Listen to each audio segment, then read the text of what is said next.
I appreciate y'all talking to me about your process here. Can you tell me a little bit about what brought you in and how you got to me? So in the hospital, we had him checked for tongue tie when he was first born, and we were told by 3 different people that he didn't have one. He looked fine. We went to our pediatrician. He said he looked fine, and he was still struggling on the bottle. He was struggling to breastfeed. He was struggling with all of it, and he had lost 14% of his body weight by the time we got to the pediatrician, which was 4 days after he was born. And something just kept telling me he has a tongue tie.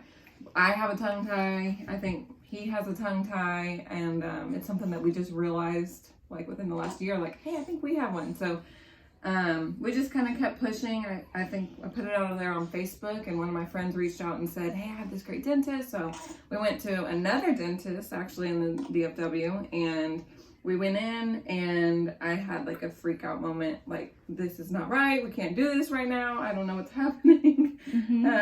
A mom gut. Yeah, I may have been a little sleep deprived too, but yeah. And so, well, something about your mom gut said it wasn't the right timing. Absolutely. You have to trust the timing. Absolutely. So we, I don't even know where we went from there. We went through lactation. That still wasn't working. At that point, it had been a month. He was a month old, and I was done breastfeeding. I couldn't do it anymore mentally, emotionally. We switched to a bottle, and he was still struggling on the bottle, spilling out of his mouth. We were doing suck training, and our lactation consultant is the one who referred us to you. And so we came here, fully expecting to do the surgery that day. And at that point, I think we talked to you about his body, and it was not, he was stiff on both sides, or one side, it was more than the other.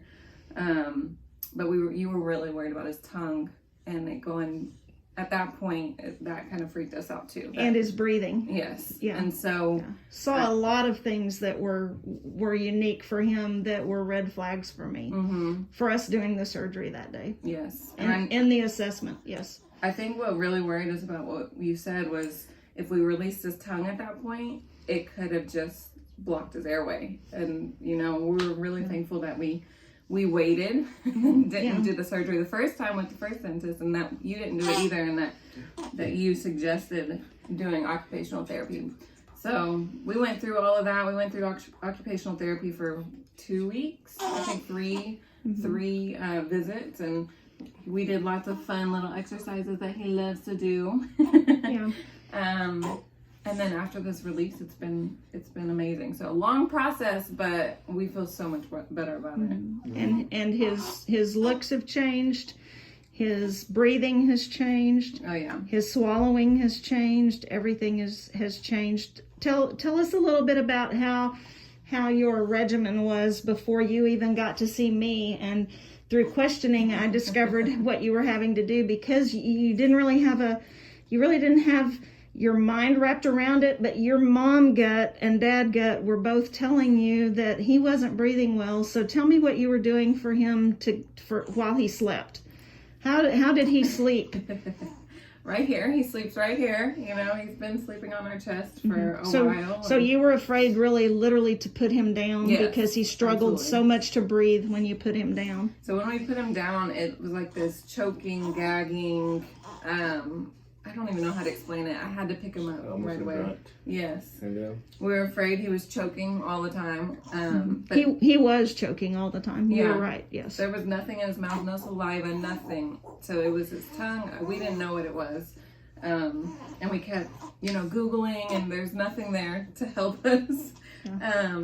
So we'd sleep in the rocker. We have an adjustable base, thankfully, so we could sleep upright, but we'd put pillows all around us because we were afraid, that's not safe sleep. So we've been worried about it the entire time. We got him on an incline. Our pediatrician said he was okay with that, and that still wasn't helping that much. He was spitting up, lots of reflux. It took him an hour to eat on a bottle, so we didn't know that was wrong. Right. We were feeding him, and we talked to the lactation consultant. She's like, how long does it take him to eat? And we said about 45 minutes to an hour. She was like, okay. She starts writing. We're like, what's wrong? Yeah. She's like, it should take 15 minutes. And we're like, oh no, that's definitely not happening. So yeah. Alrighty. So you had the infant feeding specialist, occupational therapist, work with you guys and him for a couple of weeks. Then you came back for the procedure. Mm-hmm.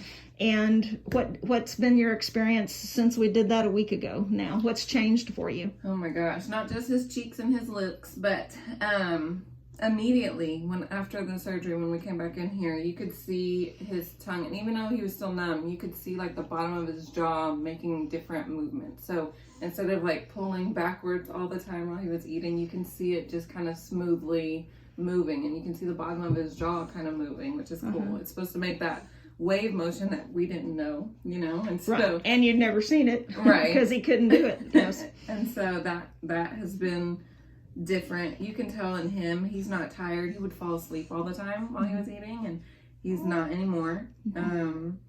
His demeanor is different to me all the time. The way he holds his body is different. Yes. He's much more relaxed and at ease than he was.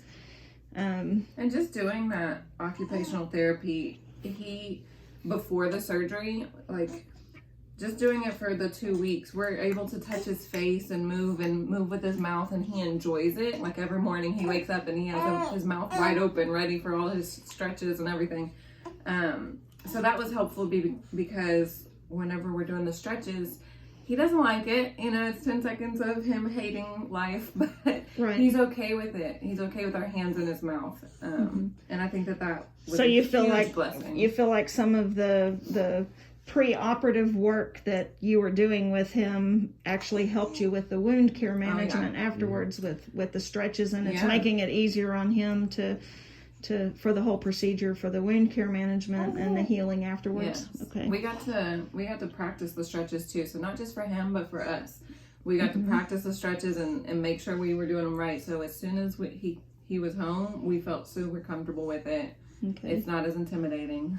Okay. Very good. Very good. And he's sleeping on his back now too. So okay. That's a huge. That's a. We got him taking naps and stuff in his. Yes. And without being on your chest. Yes. Yeah, that's a huge improvement. And we're only at 1 week, correct? Yes. So, in 1 week's time, you're able to put him down. Yes. Number one, and he is happy and content where he wasn't, and he looks completely different in his face. All the tension's gone off of his eyes. That we were seeing, a week looks ago. Like it's in a different location. Chin's completely in a different spot.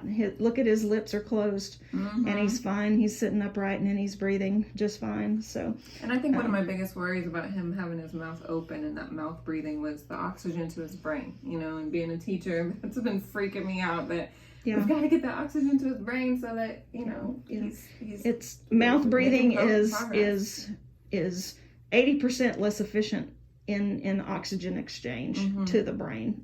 There's a significant drop in oxygen, so you were right to be concerned about that. And right now his brain is developing like crazy and connecting neurons, and to have an oxygen deprivation there is critical. That's lifelong effects in brain development, and so you were correct from your teacher and mom perspective of being concerned about that. And that's one of the things we watch moving forward too. When I check these babies at 6 months, at a year, at 2 years, at 3 or 4 years, we make sure that the mouth closure, the nasal breathing is continuing, so that efficient oxygen exchange is happening, and proper growth and development for the baby into toddler, into early childhood is happening, both brain and facial structures and jaws and everything. So anything else you can think about, any advice you would give? We kind of touched on that a little bit with what you had mentioned with doing this, learning the stretches and doing that ahead of time, kind of getting the baby and yourselves used to touch the face, the mouth, being in the mouth, and but anything else you'd recommend, or any advice you'd give to parents that are struggling and that are looking for some answers and some help with this? I think, honestly, for me, I think every baby should be checked at this point for a tongue tie by somebody who knows what they're doing, or knows what they're doing. I had them checked, and they would go, "He's good. Yep, he's okay." And so now learning the position that you should be in to check a baby for a tongue tie, and And that there's more than one type of tongue tie. Yes. If you come across a professional that doesn't check them from the proper position and can't tell you about the classifications of tongue tie, you're probably not with someone who understands or has the full knowledge base on tongue tie. So, and honestly, I think it's worth the check just to make sure that you know if you're dealing with something that is okay, like his lip, it's okay, it's functional, but his cheeks and his tongue were not. And as much as we had been working and as much progress we had seen, the release was still necessary. And I think we both feel way more comfortable moving forward with his speech, with, you know, any issues, dental issues that could have been happening, or that could happen in the future. I think we're comfortable moving forward knowing that he's going to be okay. Yes, yeah. And with improvements you've had in just a week, and your journey's not over, but look at the improvements. I mean, look at him. He's totally different. Oh, yeah, he's happy. Yeah, happy totally boy. different. Yay! Yes. On cue. On cue. Alrighty, Dad, any advice from a dad's perspective? I would definitely say do your research and trust your gut. You know, if something doesn't feel comfortable, don't do it. But, you know, if you do your research, you know, a lot of stuff will be there for you. And obviously, you know, you got to be the strong one for the whole family. So you kind of got to take charge. Knowledge is power, isn't it? Yeah. I mean, if the mom is maybe hesitant to do the stretches, maybe that's your time to step up and do it, because it's hard on both, you know, on both of us. But at the end of the day, we know it's going to be better for him. So it makes us feel better. Yeah. You're doing it for him, not to him. Exactly. Yeah. And it helps, you know, each of your hearts to have a break a little bit every now and again. And if you're both that way, nobody has to be only the bad guy. So, that helps. That does help. Well, you've been incredibly supportive for her through this whole process and for your baby. So for Julian. So I know that's been a good thing too, because not everybody has that experience as well, but it does help to have a good supporting partner of some sort, and even grandparents and such be on board with you. So, alrighty. Anything else you can think of that you want to add that we haven't touched on? I don't think so. Okay. Alrighty. You were so good, Bubba. You were so good the whole time. Okay.